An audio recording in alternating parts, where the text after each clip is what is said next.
Ask مفتی طارق مسعود۔ طلاق کے بعد بچی کہاں رہے گی؟ میاں بیوی میں طلاق ہو جائے، 1 سالہ بچی بھی ہو، وہ باپ کے پاس رہے گی یا وہ ماں کے پاس؟ قاری زاہد صاحب چنیوٹ سے۔ دیکھیے، بچی جب تک چھوٹی ہے ماں کے پاس رہے گی، جب 9 سال کی ہو جائے تو باپ کے پاس آئے گی، اور جب تک چھوٹی ہے ماں کے پاس رہے گی، مگر باپ جب چاہے گا بچی سے ملاقات کرے گا، ماں بچی سے ملاقات پہ روک نہیں سکتی۔ اور فقہاء نے یہاں تک بھی لکھا ہے کہ ہفتے میں 1 دن مکمل باپ کے ساتھ بھی رہ سکتی ہے اگر باپ چاہے۔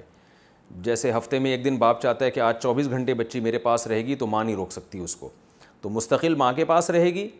لیکن باپ جب ملنا چاہے ملے، اور ہفتے میں 1 دن مکمل اپنے پاس رکھ سکتا ہے، یعنی رات گزار سکتا ہے بچی کو لے کے۔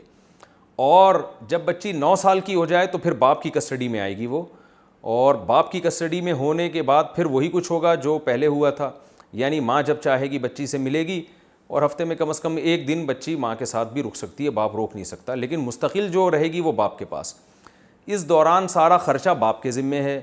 چاہے وہ ماں کے پاس رہے یا باپ کے پاس رہے۔ تو یہ شریعت کا ایک لگا بندہ اصول ہے۔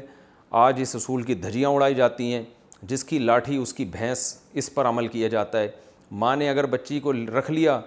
تو ماں کے پاس ہی ساری زندگی رہتی ہے، باپ سے ملنے نہیں دیتی، ملنے دیتی ہیں تو عدالتوں میں جا کے، باپ کے لیے غیرت کے بڑا خلاف ہوتا ہے کہ عدالت کے کٹہرے میں کھڑے ہو کر اپنی بیٹی سے ملے یا بیٹوں سے ملے، اس چیز کو مائیں نہیں سمجھتی ہیں۔ تو جس کی لاٹھی اس کی بھینس والا حساب چل رہا ہے۔ ماں کو چاہیے کچھ اللہ کا خوف کرے، کیونکہ میرے سامنے جو کیسز آ رہے ہیں زیادہ تر شہروں میں، گاؤں دیہاتوں میں تو الٹا ہوتا ہے، باپ چھین لیتے ہیں، لیکن جو شہروں میں کیسز آ رہے ہیں، مائیں طلاق کے بعد بچوں کو باپ سے چھین لیتی ہیں، اور باپ کے خلاف ان کو ورغلاتی بھی ہیں، اور عدالت میں باپ بیچارہ کیس کر کے ملتا ہے تو خرچہ سارا باپ کے ذمے ہوتا ہے، حتیٰ کہ عدالت لانے لے جانے کا خرچہ بھی باپ کے ذمے ہوتا ہے، لیکن نہ باپ کی مرضی سے ان کی تعلیم، نہ باپ کی مرضی سے ان کی تربیت، اور وہ ساری زندگی بچے باپ کی کسٹڈی میں آتے ہی نہیں ہیں، رات بھی نہیں گزارنے دیا جاتا ان کو باپ کے ساتھ کہ چلو جی اتوار کی چھٹی ہے، باپ ان کو لے جائے، اپنی ماں سے ملائے، یعنی بچوں کی دادی سے ملائے۔ یہ سب ظلم ہے جس پر ان خواتین کو قیامت کے دن جواب دینا پڑے گا اللہ کے سامنے۔ تو یاد رکھیں، جیسے ماں کے دل میں اللہ نے محبت رکھی ہے، باپ کے دل میں بھی محبت رکھی ہے۔ تو یہ سب جو ظلم ہو رہا ہے نا آج، صرف عورت پہ ظلم نہیں ہوتا، باپ پہ بھی ظلم ہوتا ہے، ماں پہ، یعنی جو بچوں کا باپ ہے اس پہ بھی ظلم ہوتا ہے، اور طلاق کے بعد میں نے دیکھا ہے زیادہ تر کیسز میں باپ پہ ظلم ہو رہا ہوتا ہے۔ تو اس لیے عدالتیں تو ٹھیک ہونے کا نام نہیں لیں گی، عدالتیں تو مکمل اس معاملے میں عورت ہی کو سپورٹ کرتی ہیں۔ شریعت میں یہ بھی ہے کہ عورت اگر کسی جگہ نکاح کر لیتی ہے، اور وہ نکاح شوہر کے خاندان میں نہیں کرتی، شوہر کے خاندان سے باہر کرتی ہے، تو اسی وقت اس کو بچے پھر حوالے کرنے پڑیں گے باپ کے، وہ پھر اپنے ساتھ بچے نہیں رکھ سکتی، کیونکہ سوتیلی بیٹی کو شریعت سوتیلے باپ کے پاس نہیں پسند کرتی۔ اوریجنل باپ جب موجود ہے تو سوتیلی بیٹی اوریجنل باپ کے پاس رہے گی، لیکن آج ان تمام حکام کی دھجیاں اڑائی جاتی ہیں، عدالت میں بھی اس پر عمل نہیں ہوتا، تو اور پھر خواتین فائدہ اٹھاتی ہیں اس کا۔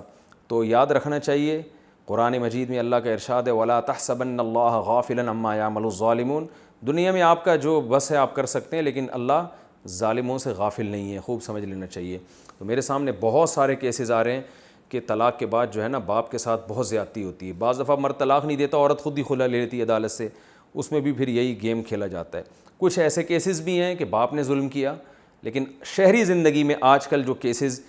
طلاق کے بعد آ رہے ہیں بچوں کے معاملے میں، وہ عورت ظلم کر رہی ہوتی ہے باپ کے معاملے میں، وہ نچوڑتی ہوتی ہے پورا اس کو، لیکن نہ اسکول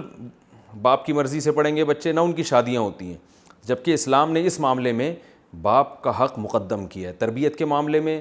اور اطاعت کے معاملے میں۔